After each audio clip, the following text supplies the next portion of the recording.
Bonsoir Lilith ou bonjour. Moi je tourne cette vidéo le 15 novembre, mais nous sommes sans doute le 16 lorsque vous regardez cette vidéo.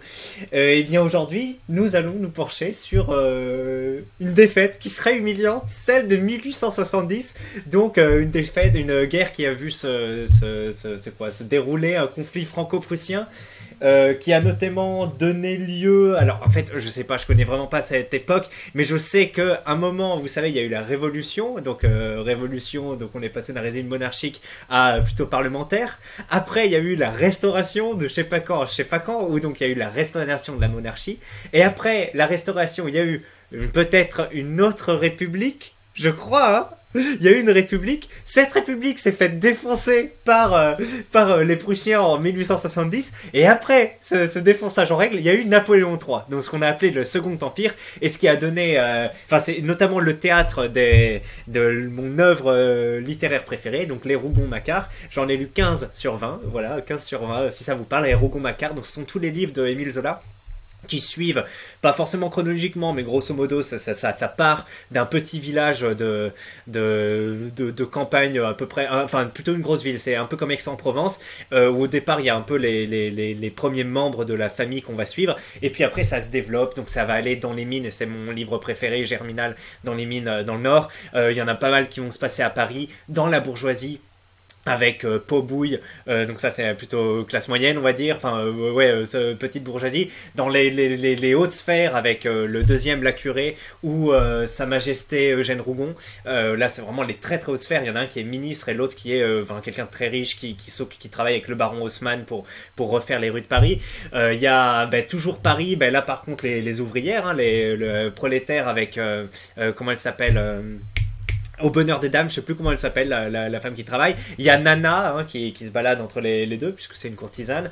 Voilà, et donc c'est super. Il y a un artiste dans l'œuvre qui va un peu vivre le permaculture dream en banlieue, puis qui devient dépressif, qui revient. Il y a le prêtre dans, je sais plus comment ça s'appelle, le prêtre. Mais c'est d'ailleurs celle que j'ai moins aimée. Mais le prêtre, je crois que c'est la quatrième. Voilà, c'est incroyable. Moi, franchement, c'est des livres. Je sais pas s'il y a mieux, s'il existe mieux. Game of Thrones, j'aime beaucoup, mais c'est différent, c'est différent. Mais vraiment, la suite des Rougon-Macquart, c'est vraiment un truc de fou. L'Assommoir, hein, bien sûr, les prolétaires aussi, les travailleurs, hein, la faim, l'alcool, etc. Donc, tout ça pour dire quoi, que tous ces romans, au final, se passent dans le Second Empire. Et ce Second Empire, si j'ai bien compris, et après reprenez-moi si je dis une connerie, et c'est fort possible, ce Second Empire est apparu à cause de la défaite franco-prusse, et c'est comme ça que Napoléon s'est mis au pouvoir. Si c'est pas ça, dites-le moi, parce que je me suis vraiment pas renseigné. Mais bref, on va voir si cette défaite a été si humiliante que ça. Zardang nous dit ce ratio, bordel, 140 000 pertes allemandes pour 1 million comptais français. Eh bien très bien, jeune homme, on va aller voir directement donc le petit résumé sur Wikipédia, guerre franco-allemande de 1870. Elle a duré de 70 à 71. C'était en gros, regardez, l'Empire français et la République française. Ah, en gros, au départ... Ah non, en fait, attendez, Empire français... Ah d'accord, en fait c'était le Second Empire qui s'est effondré, et après l'Empire est devenu la République. Écoutez, je disais n'importe quoi, puisque moi, après la République française a duré de 70 à 71. Écoutez, j'en sais rien.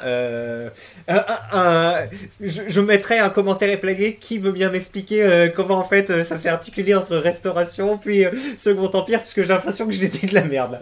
Donc voilà. Par contre, en face, on avait Confédération de l'Allemagne du Nord, Royaume de Bavière, Grand-Duché de Baden, Royaume de Wurtemberg, et maintenant ça donnait Baden-Württemberg d'ailleurs, et le Grand-Duché de Hesse. Voilà, commandant Napoléon III. Et il est mort le 9 janvier d'ailleurs, en 1873, Napoléon III. Donc j'ai quand même l'impression qu'il y a eu le Second Empire après la République, puisque enfin, je sais pas. Et en face, Guillaume Ier, mais il n'y avait pas un von Bismarck aussi, parce que j'entendais des von Bismarck. Bon, écoutez, voilà. Léon Gambetta aussi, c'était un commandant, d'accord. Je croyais que c'était un philosophe, vous voyez, j'y connais rien. Force en présence, 230 000 fantassins côté français, 460 000 pour les Allemands. Donc il y en a 2 fois plus de fantassins. Cavaliers, 25 000, 56 000 pour les Allemands. Plus que 2 fois plus. 1 600 000 hommes mobilisés, et par contre que 1 600 000 pour l'Allemagne. Donc nous, on avait plus d'hommes mobilisés, mais moins de fantassins et de cavaliers, je sais pas trop la différence. Perte, 140 000 morts, et 470 000 prisonniers, alors que, effectivement, 50 000 morts pour les Allemands et pas de prisonniers apparemment. Allez, et voilà. Et donc après ils sont allés jusqu'à Paris, c'est ce qu'on va un peu voir. Les Allemands qui fêtent leur victoire, dans la galerie des glaces à Versailles. Ah oui.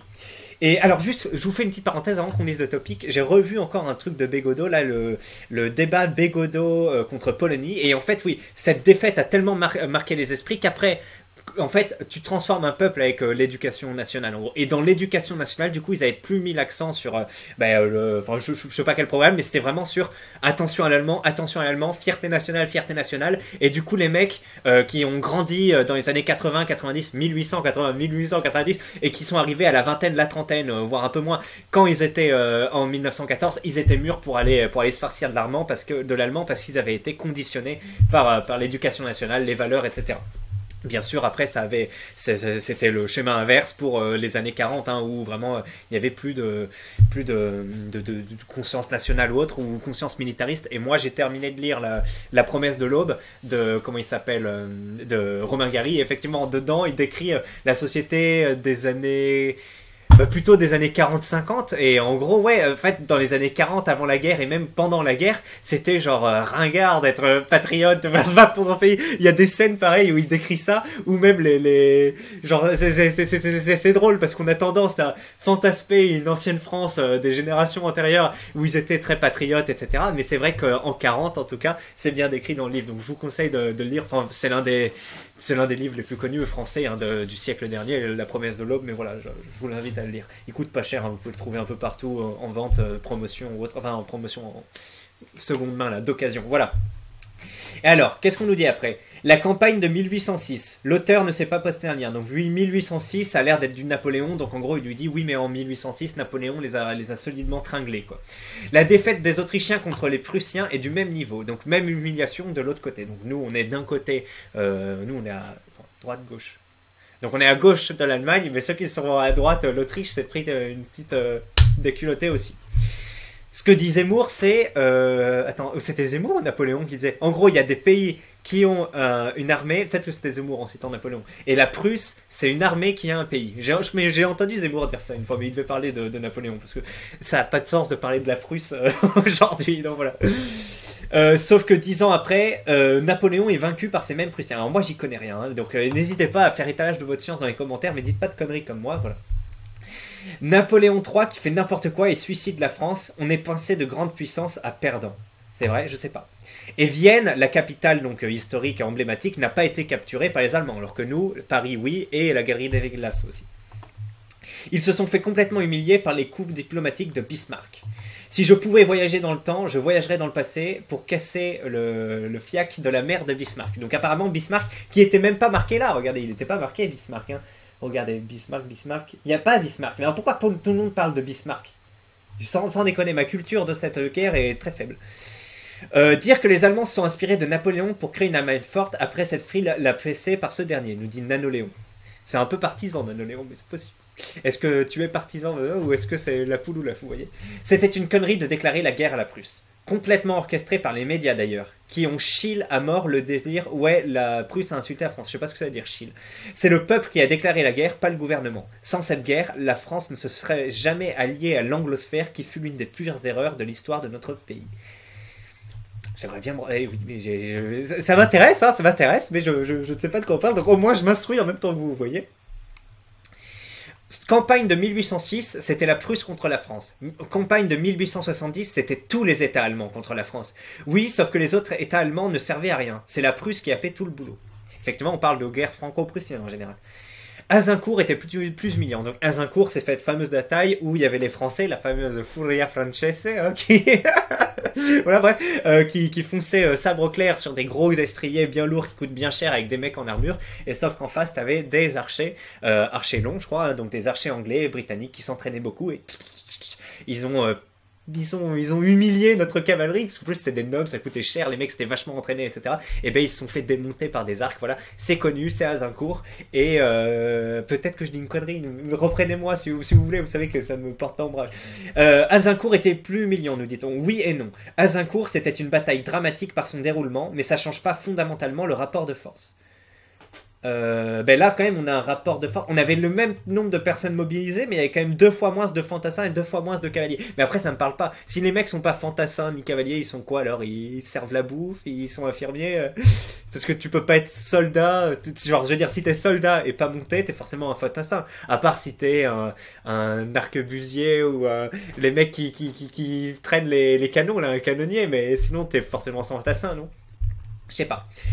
Bah c'est 1940 lol. Ah oui, on parle d'une autre. Ah oui, est-ce qu'il y a une défaite plus humiliante que 70? Bah, on nous dit bah 1940. Alors c'est possible, mais moi je suis pas un expert, mais n'hésitez pas à en discourir dans les commentaires.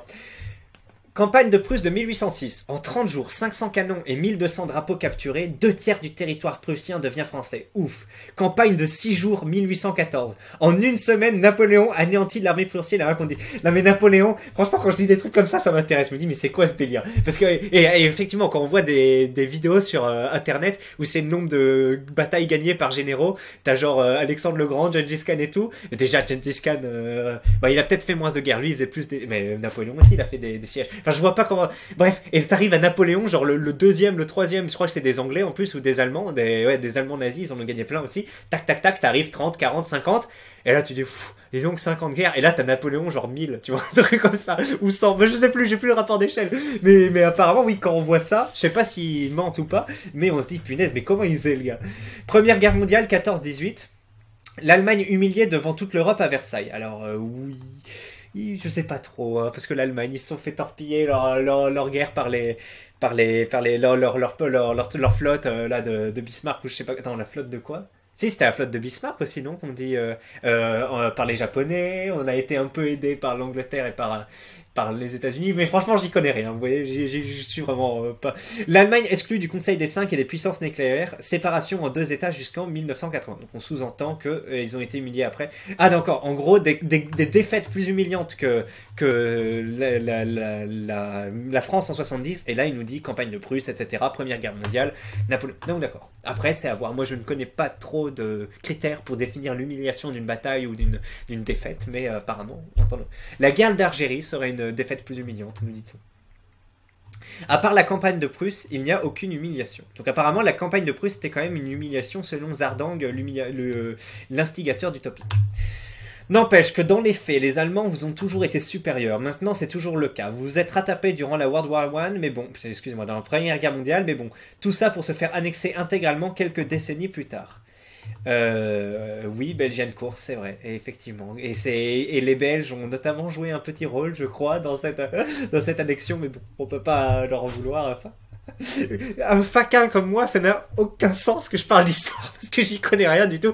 Mais au moins, écoutez, j'apprends des choses et peut-être que vous, ça vous rappelle des trucs ou ça vous instruit. Si vous êtes là. Non, mais si France est supérieure à l'Allemagne, n'en déplaise de déscolariser dans ton genre. Non, mais il n'y a rien de ce que tu as posté qui constitue des humiliations. La campagne des 6 jours est impressionnante, mais ça ne change pas les données stratégiques de la campagne de France. La Première Guerre mondiale, l'Allemagne passe proche de la victoire en combattant sur 2 fronts. La Seconde Guerre mondiale, l'Allemagne est vaincue au cours d'une longue et difficile guerre pour tous les belligérants, et sûrement pas par la France. C'est pas des humiliations comme a pu l'être la guerre franco-prussienne. Bah après, quand tu vois qu'il y a 2 fois plus de cavaliers et 2 fois plus de fantassins, ça a l'air quand même compliqué. Hein. Rassure-toi comme tu peux avec ton armée inutile. En attendant, les Allemands mettent l'Europe à genoux actuellement. Tu touches un cheveu de l'Allemagne et c'est l'oncle Sam qui t'atomise. Tout comme la France a mis l'Europe à genoux à plusieurs moments de son histoire. Alors continuons. On nous dit que les États allemands, en plus de la Prussie, de la Prusse, ont fourni la moitié des hommes. Après, qu'est-ce qu'on nous dit on les a 1v5 facilement. Donc Napoléon contre des Allemands. Écoutez, je ne veux pas voir ça, mais c'est possible. Continuons. À 4 contre 1, en effet, avec des gamins de 18 ans contre des vétérans de l'autre, avec des batailles qui restent globalement victorieuses. Si tu veux. Mais à Waterloo, les Prussiens sont décisifs. À 265 000 Français contre 800 000 Allemands, forcément, nous dit-on. Mais alors là, il n'y a pas de source, mais une source aurait été intéressante. Le problème, c'est que la France n'a jamais battu l'Allemagne en 1v1. En même temps, est-ce que l'Allemagne existait avant? Oui, mais de toute façon, même, ils sont plus nombreux, donc oui, la France aurait sans doute perdu. Et les Prussiens étaient sans doute plus déterminés, plus guerriers. Je n'en doute pas. Après, ça devait se jouer au niveau de la stratégie, et paraît-il, Napoléon était fin stratège, mais voilà. Alors, qu'est-ce qu'on nous dit là? À deux contre un seul, ils se font manger comme 2 jours auparavant. À Ligny, 20 000 cadavres en une après-midi. Oui, mais l'armée prussienne n'est pas vaincue contrairement à ce que pense Napoléon et Blücher fait route vers Waterloo dès qu'il le peut. La France n'avait plus la cavalerie nécessaire pour poursuivre, mais la Prusse a été médiocre du début à la fin. Même après Waterloo, ils se sont fait soulever par Davout aux portes de Paris, c'est chrétien. C'est crétin. Écoutez. Très bien, très bien. Alors arrêtez de cracher sur ce gros sous-côté de Napoléon III. Comme d'autres l'ont déjà expliqué, les républicains sont en grande partie responsables de la défaite. Je dis ça en étant républicain moi-même. En réalité, l'empereur ne voulait pas la guerre et savait que nous n'étions pas prêts. Mais après, la guerre, est-ce que tu la veux ou pas? Est-ce que si à un moment la Prusse, ils veulent se venger, ils débarquent chez toi, est-ce que ça change quelque chose que tu veux la guerre ou que tu veux juste simplement résister? Mais j'en sais rien, s'il faut, c'est la France qui les a attaqués. Vous voyez? Ah ben tiens, on va voir un peu ce qu'ils nous disent. Allez. Je vais vous lire ça. La guerre franco-allemande de 70-71, parfois appelée guerre franco-prussienne ou guerre de 70, est un conflit qui oppose, en 70-71, la France à une coalition d'États allemands dirigée par la Prusse et comprenant 21 autres États membres de la Confédération d'Allemagne du Nord, ainsi que d'autres trucs. Cette guerre fut considérée par le chevalier Otto von Bismarck comme une conséquence de la défaite prussienne lors de la bataille d'Iéna de 1806 contre l'Empire français. Alors c'est où l'Iéna? D'ailleurs, je sais que le pont d'Iéna, c'est à côté de la... Iéna. Napoléon réprimandant un grenadier trop zélé de sa garde impériale, qui, selon la légende, demandait d'attaquer en avant pendant la bataille d'Iéna. Ah oui, d'accord, c'est dans Thuringen, donc c'est en Allemagne. Iéna, effectivement, c'est le pont en face de la Tour Eiffel, je crois, le pont d'Iéna, non? Ou je dis peut-être quelque chose.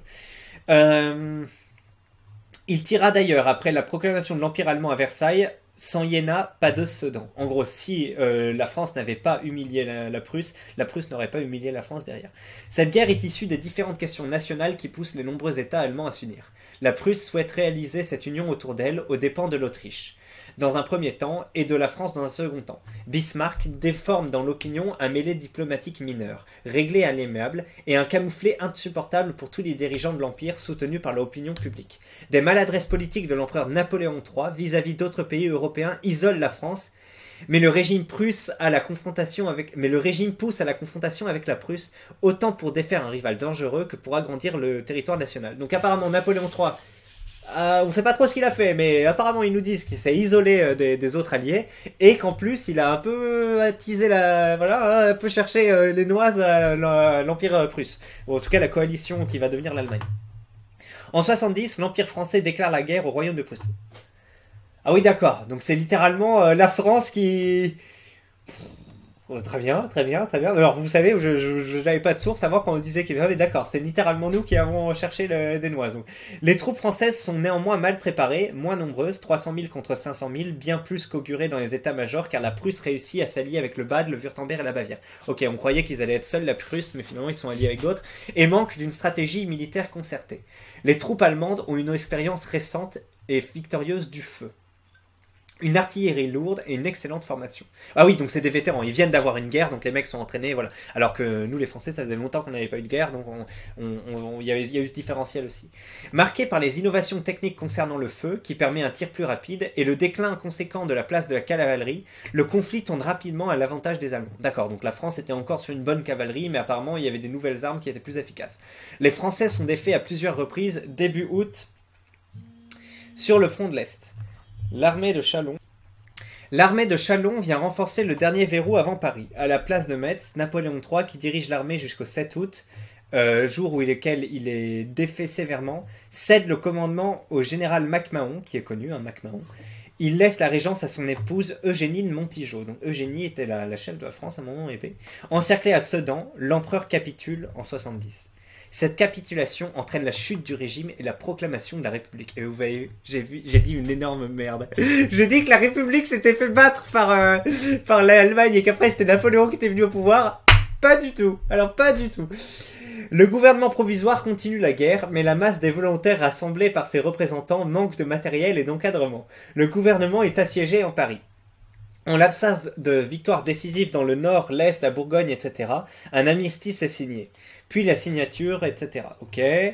Avant même la signature de l'armistice, les Allemands s'unissent en un empire allemand, proclamé au château de Versailles le 18 janvier 71. Donc ça veut dire que les mecs disent Désormais, on est un empire allemand et ils le disent en territoire conquis. Donc effectivement, ça manque pas de saveur, c'est un peu humiliant.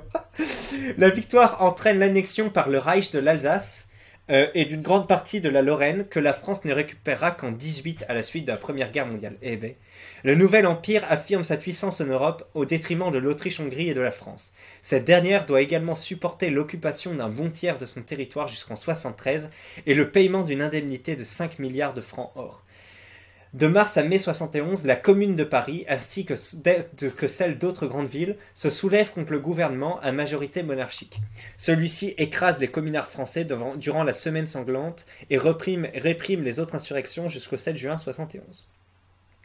La défaite et la perte de l'Alsace-Lorraine provoquent en France un sentiment de frustration durable et extrême qui contribue à la montée d'un nationalisme revanchard, mais également à une remise en question de l'enseignement des élites françaises.